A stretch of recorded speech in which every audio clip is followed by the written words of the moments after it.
Imagine you're 4 years old.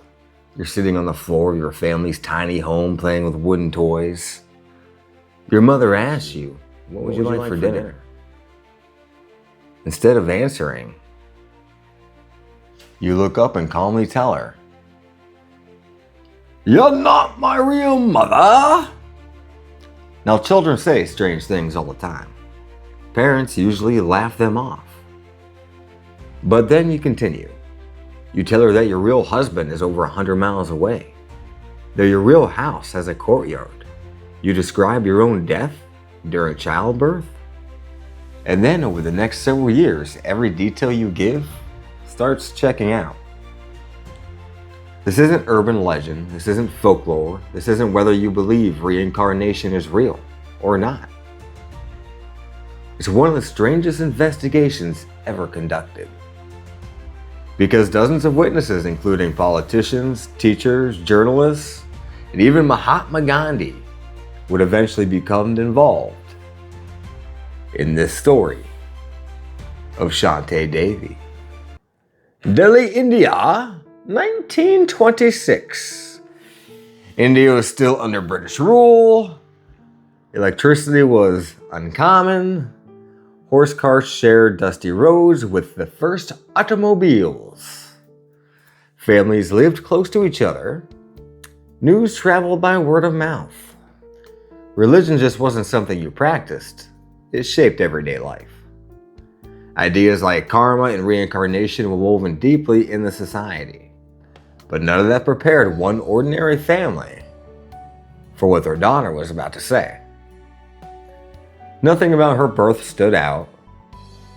She appeared perfectly healthy. Her early childhood seemed completely normal until around age 4. That's kind of when everything changed. Without warning, Shanti began insisting she lived before. She spoke as if she had unfinished business. She claimed her name wasn't Shanti. It was Lugdi. She said she had lived in the city of Mathura, about 90 miles away. She said she'd been married. She described her husband. She said they had a son. And then she said something that no 4-year-old should reasonably understand. That she had died shortly after giving birth. At first, everyone ignored her. Children invented imaginary friends, imaginary worlds, imaginary families. So naturally, they assumed this was the same thing. Except, Shanti refused to let it go. Every day, the stories became more detailed. She described narrow streets, specific temples, the layout of a house, where valuables were hidden, even the color of the doors. She corrected adults on customs practiced in another city she supposedly had never visited. She insisted she belonged somewhere else. Her parents became worried, not because they didn't believe her, because they feared something was mentally wrong. She was going crazy. As the years passed, the memories became even sharper. She began refusing certain foods because they weren't prepared the way her family made them.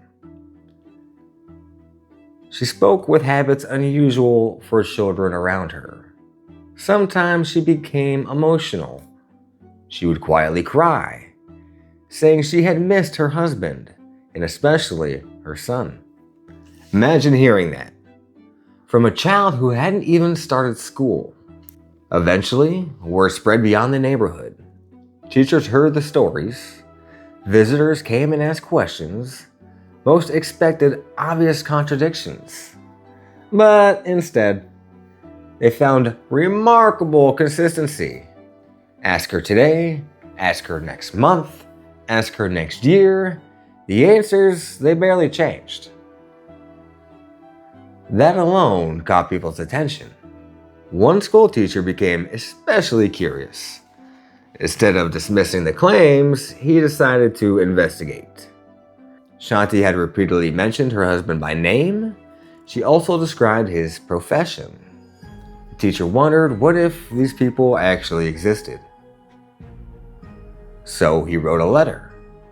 He addressed it to a businessman in Martha, matching the name Shanti had provided. Frankly, though, he did not expect a reply. But, shockingly, a few weeks later, one arrived. The man existed. Even stranger, his wife had indeed died after childbirth. Roughly the same time Shanti had been born. What? The businessman was stunned. Someone had written claiming a little girl hundreds of miles away believed she had once been his deceased wife. Naturally, he assumed it was a cruel joke. Still, curiosity got the better of him. Rather than visiting himself, he sent a relative because I don't want to go. He finally got away, you know? The relative introduced himself under a false identity. He wanted to see if the little girl would make mistakes. The moment Shanti saw him, though, she recognized him. Not by the fake name, but by who he actually was. She immediately identified his relationship to her former family. No hesitation, no guessing. Now things became serious. The widower, whose name was Cardinoff, I think, I don't really know, close enough I guess, decided to make the trip himself. Now her husband's coming to visit, and she's 4. Isn't that fucking weird? Anyway, when he arrived, Shanti froze. She stared at him silently, then tears filled her eyes. She addressed him exactly as a wife of that era would address her husband.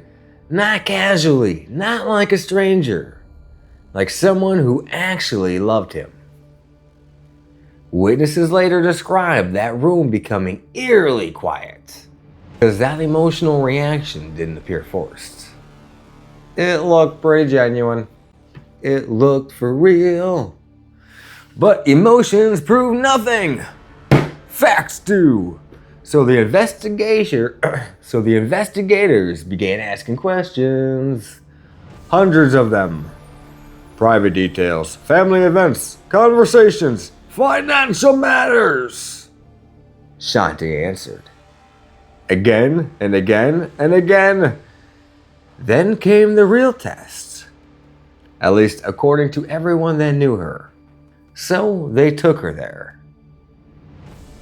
Imagine arriving at a city you supposedly had never been to. No GPS, no maps, no directions, just memories. When the train arrived, Shanti immediately became excited. Roads, temples, she corrected adults when they took wrong turns. She led groups through unfamiliar streets, straight to a particular neighborhood, then to a very specific house. Inside, the surprise continued. She recognized family members. Some had intentionally remained silent. Others had changed dramatically since the death years earlier. She identified them anyways. She embraced elderly relatives. She asked about people by name. Some had died. She knew which was which. Then she asked about her son. Then they brought him to her. By then he was several years older than when she had claimed to died. Witnesses described an emotional reunion unlike anything they'd expected. Shanti reportedly wept openly, not like a curious child, but like a mother. Investigators weren't finished. She claimed money had been hidden inside the house before her death. She led people to where she believed it had been concealed. Accounts differ about exactly what happened next. Others say the hiding place matched her description. Some say the money's been moved. Regardless, the location described everybody that was there that day. News spread rapidly across India, newspapers covered the story, crowds gathered, skeptics challenged every claim, and believers saw proof of reincarnation. Everyone wanted answers. Eventually, the case reached one of the most influential people of India, Mahatma Gandhi. He found the reports intriguing enough to support an independent investigation, not to prove reincarnation, to determine whether fraud could be explained in this case. A committee was gathered. Its members interviewed witnesses separately. They compared timelines, checked out travel records, questioned family members, searched for evidence that Shanti or her parents could have secretly known the Shah family. But nothing convincing emerged. Now, that doesn't prove the committee confirmed that reincarnation is real. Far from it. Even today, scientists point out limitations. Human memory is very unreliable. Witnesses can unintentionally influence one another. Stories grow over time.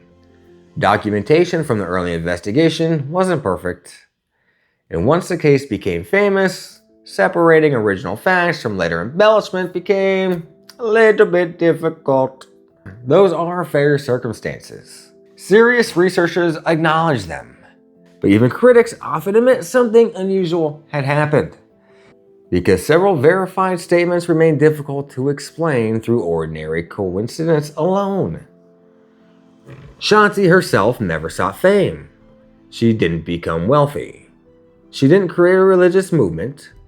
She spent most of her life working quietly. As she grew older, the vivid memories reportedly faded, which itself mirrors many modern-day reports of young children who claim past life memories. The memories often disappear around ages 6 to 8. Though in Shanti's case, they lingered a little longer than that. She died in 1987, still maintaining that the memories had been real. So what actually happened? Was it reincarnation? An extraordinary coincidence? Cryptomnesia? An elaborate misunderstanding? Or something science still struggles to explain? No one knows. Nearly a century later, the debate continues. Psychologists, historians, religious scholars, paranormal researchers, everyone sees something different in the same evidence. Perhaps that's why the story has survived for so long. Not because everyone agrees, but because no explanation completely satisfies everyone. Some mysteries fade because they're solved. Others endure because they refuse to fit neatly into any explanation. Shauntee Davis' story belongs firmly in that second category. Whether you believing in reincarnation or believe there's another answer waiting to be discovered, one fact remains. A little girl from Delhi convinced countless people, including some of the most skeptical investigators at that time, that she remembered another life. And nearly 100 years later, we're still asking the same questions they were. How could she have known? That is the crazy story of Shauntee Davis. Now, if you enjoyed this story and you like stories of the unsolved mystery category-ish style, you can like, subscribe, comment, whatever, good stuff. If you don't, you can do the same thing too. Up to you. But that is one crazy story, leaves a mystery. Who knows what happened? Will we ever know? I don't know. It's been a long time. We'll see what happens. Until next time, take care. I'll see you there.